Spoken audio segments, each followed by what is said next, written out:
Hello, everyone.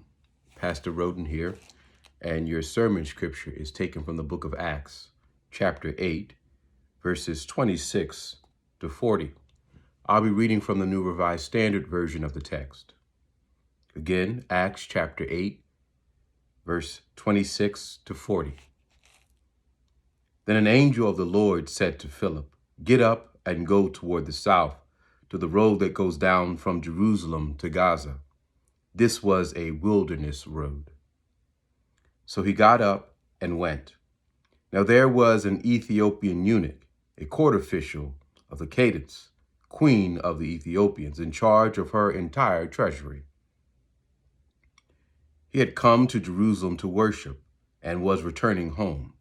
Seated in his chariot, he was reading the prophet Isaiah. Then the Spirit said to Philip, "Go over to this chariot and join it." So Philip ran up to it and heard him reading the prophet Isaiah. He asked, "Do you understand what you are reading?" He replied, "How can I, unless someone guides me?" And he invited Philip to get into his chariot and sit beside him. Now the passage of scripture that he was reading was this: "Like a sheep, he was led to the slaughter, and like a lamb silent before its shearer, so he does not open his mouth. In his humiliation, justice was denied him. Who can describe his generation? For his life is taken away from the earth." The eunuch asked Philip, "About whom, may I ask you, does the prophet say this about himself or about someone else?"